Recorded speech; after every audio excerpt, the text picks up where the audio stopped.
Thank you and welcome, and it is an honour to be here. And you'll notice from what I say there that this is an honour for me to give this presentation, but I do have to acknowledge a colleague, Patrick McAndrew, because the slides I'm going to use are based very much on what he has done and what he has used. And it's a good example of reusing and reworking other people's material. But it's also because Patrick has previously been the Research and Evaluation Director of OpenLearn and is now the Director of OLNET, the Open Learning Research Network, which I'll mention again later. Now, I'm supposed to do the third part of this dance, which was mentioned at the beginning by Peter. But it's a good question of what sort of dance are we engaged in? Is this a dance, just a slow waltz, where we're happily moving around in circles on the dance floor? We can be enjoying ourselves and doing things, but is anybody else learning how to dance from what we're doing? We've talked a lot about teaching and learning and the sort of practices of that. But unless that teaching and learning is based upon good evidence, and it's evidence-based policy and practice, and we've got the research to understand that the promise of openness and open educational resources, which have been outlined so vividly by my co-presenters and by many other people at this conference, then we really do need to understand what it is we're doing. And what I want to talk about is something of the approach that we've been taking at the Open University as a possible example of moving into what we might call open research. It's the fact with open educational resources, the very openness about it means that we perhaps need to use the same openness in terms of researching. So this is OpenLearn. I'm sure many of you have seen, either been on the site or seen one of these slides before.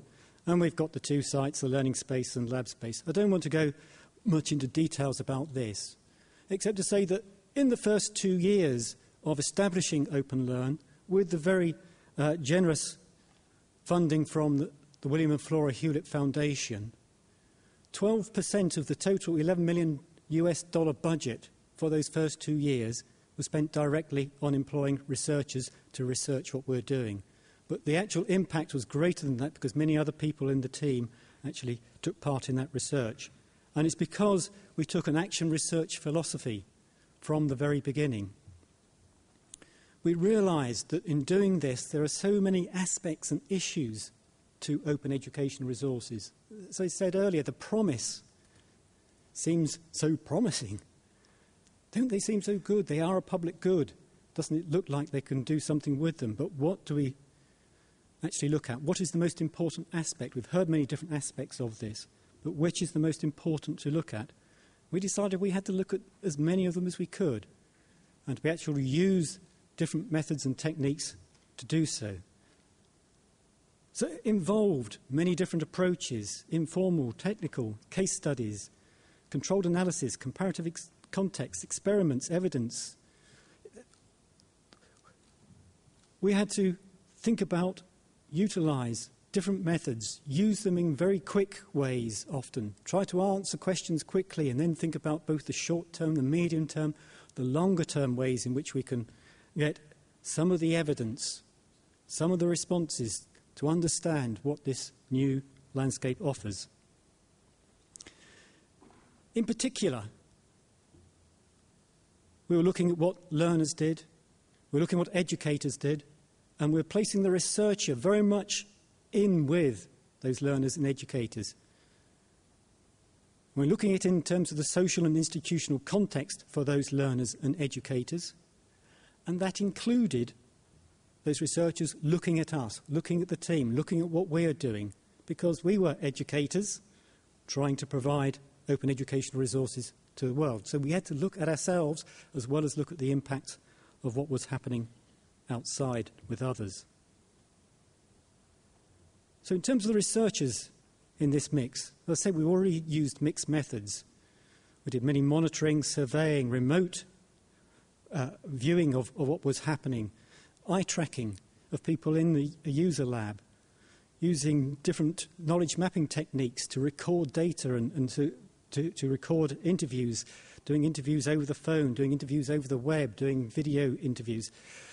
again, all trying to put that into theoretical context. But it was based upon everyone trying to contribute to some aspect of the activity, where they're contributing a little bit of data, a little bit of evidence, but also possibly bringing in a little bit of their own analysis and adding to the sort of meta-analysis that we could do in terms of bringing all that together.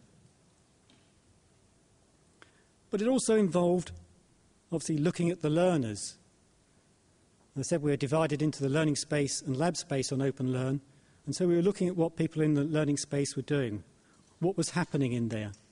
Now, there's a lot we found out about that, and we've written a lot about it, and you can find a lot about it on the web, and we'll shortly be releasing a research report on those first 2 years, giving much more detail. But just to give you an example of the sorts of things we found out, one of the things that's common, and many people have reported on it in the Open Education Resource strand, is you can get a lot of traffic, you can get a lot of users, but they're sort of bounce users. They come in, don't stay long, they might only come once. And that's because many of them are coming in through search engines. We've still got a user community out there who are dominated by information search and wanting to find things and wanting to find the answer to things. And whether they found that answer on OpenLearn or not, I can't tell, but many of them are still coming to actually find it. But we've got those registered users. We're able to do much more in-depth research on those registered users, to understand what they're doing, to interview them, to survey them, to look in detail about how they're fitting in their use of OpenLearn with the rest of their studies, the rest of their learning, the rest of their life. In general, from the early survey work and that detailed analysis, we come up initially at the moment with 2 clusters of types of learners and users of the learning space. The first we call volunteer students, because they have many of the characteristics of the students we have at the Open University. They're particularly interested in the content. They like the content. They value the amount of content. They'd like to be a bit more dynamic and possibly interactive, but they're also interested in the ideas of, can they get any type of either formative or summative assessment, any accreditation to follow on. They're likely to be the ones who will move on from being a user of OpenLearn to registering on one of our courses. But there was a smaller and slightly younger cluster who we termed social learners. They were as much interested in the communication and collaboration, about the connectivity with other people as much as the content. And I think this highlights, in terms of this early evidence, that the types of use and the types of users we're going to have of open education resources are going to evolve. You know, despite what might seem a reasonably long history, with MIT launching in 2002 with their website, open education resources are new. They're new for everybody. They're new for us. They're new for the users. We can't expect them to have worked out what they really want from them, how they're going to use them. This will take time, but we need to understand what they're doing. We need to research them. In terms of educators, we're doing our action research through collaborations, through observing people using material as is. In terms of the lab space that I mentioned, as a place where people can publish their own material, in which we're seeking to produce technical changes to the site in response to user feedback, but also working on some other activities within the university in terms of some detailed mapping of learning design, about what is the learning design that goes into any educational resource, whether it's closed or open, design of any course. Our open education resource is different in many respects to those within a course, or is it just other features that are important? And of course, it's enabled us to collaborate and experiment with other institutions, and they've been able to undertake staff development, and it's obviously aided reputation both for us and for others.